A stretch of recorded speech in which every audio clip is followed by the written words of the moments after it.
হ্যাঁ জি, কোন ইউনিয়ন আপনার? আমি হলো ৮ নং বহুরিয়া ইউনিয়ন। এই যে আপনার নাকি সাম্প্রতিক যে একটা ঘটনা ঘটছে বিদেশি প্রবাসী টাকা ঢোকান, এই বিষয়ে আপনি জানতে যদি বলেন যদি। এই বিষয়ে আমাদের জাহাঙ্গীর আছে, ও আমার ওয়ার্ডের, ওর বাড়ি। তো ও বিদেশ যাওয়ার জন্য ওই বাপা ভাইয়ের কাছে টাকা দিছে আর কি। ওই এই বিষয় নিয়ে আমরা গত কয়েকদিন আগে বলছিলাম। হ্যাঁ, বাপ্পা ভাই বলছে যে হ্যাঁ আমার কাছে টাকা দিছে, ও বলছে যে আমি দিছি। শুধু অ্যামাউন্টটা আমরা উদ্ঘাটন করতে পারি নাই, যে কত দিছে এবং কত নিছে। কিন্তু দিছে এটা সত্য, এবং বিদেশ যাওয়ার জন্য দিছে। কত টাকা মানে কি, কোন কোন দেশে নেওয়ার জন্য? এটা দেশ আমরা মিলাইতে পারি নাই। ও বলছে প্রথম এক দেশে নিবে, ওইখান থেকে আবার অন্য দেশে নিবে। আবার সে বলতেছে না এক দেশের জন্য, আমরা দেশ মানে ওইটাও আমরা কনফার্ম করতে পারি নাই কোন মানে দেশের জন্য। ইউরোপে? ইউরোপের কথা ও বলে, কিন্তু টাকা সে যে নিছে এটা স্বীকার করছে। টাকা নিছি, ও বলছে দিছি, কিন্তু ও বলতাছে বেশি, হ্যাঁ বলতাছে কম। এইটুকু হিসাবে কিছু করেন? হ্যাঁ, হিসাবে গরমিল আছে। এই বিষয়ে কি বলছেন কি আপনার?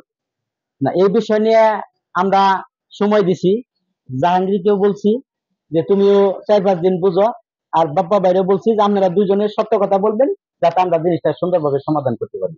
এই জন্য আমরা এই বিষয়টা কোথায় বলছেন? এই বিষয় নিয়ে বসছিলাম বুটবাজারে, বসছিলাম। এই জায়গাতে বলছেন? হ্যাঁ, এখানে, এই যে এখানে বসছিলাম বুটবাজারে।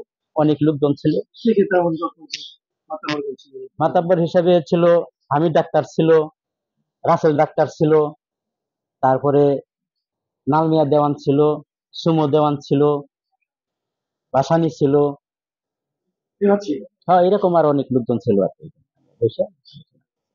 টাকা তো নিজে স্বীকার করেছে। হ্যাঁ হ্যাঁ, টাকা টাকা নিচে স্বীকারও টাকা করছে। ফেরত দেওয়ার বিষয়ে কি বলবেন? টাকা ফেরত দেওয়ার পিছনে আমরা তো কোনো সমাধানে যাইতে পারি নাই। কারণ হলো আমরা টাকার অ্যামাউন্টটা সঠিক করতে পারি নাই। মানে ও বলতেছে 10 লাখ। আমরা পেয়েছি, সে অ্যামাউন্টের উপলক্ষে কি সমাধান হচ্ছে? জাহাঙ্গীর কি আদৌ সেই টাকা ফেরত পাবে?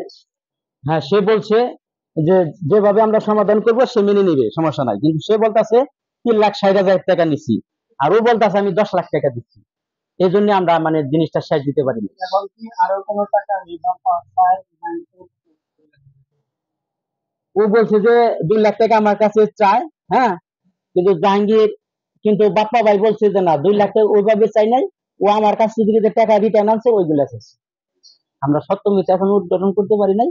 তবে আমরা ওদেরকে 4-5 দিনের মতো সময় দিছি, যে পরবর্তীতে আমরা বসে এটা সমাধান করছি। সে টাকাগুলো রিটার্ন কেন চাচ্ছে? আবার বলছে যে ওকে নাকি বিদেশ পাঠাবে, এই জন্য চাচ্ছি। কোনো বেশি কাজ করেন বাপ্পা? তা জানি না। তো আদম ব্যবসা করেন? আদম ব্যবসা করে, এটাই আমরা মানে পাশাপাশি আর কি করেন? বুঝতে পারলাম। পাশাপাশি সাংবাদিকতা করে, যতটুকু শুনছি। হ্যাঁ।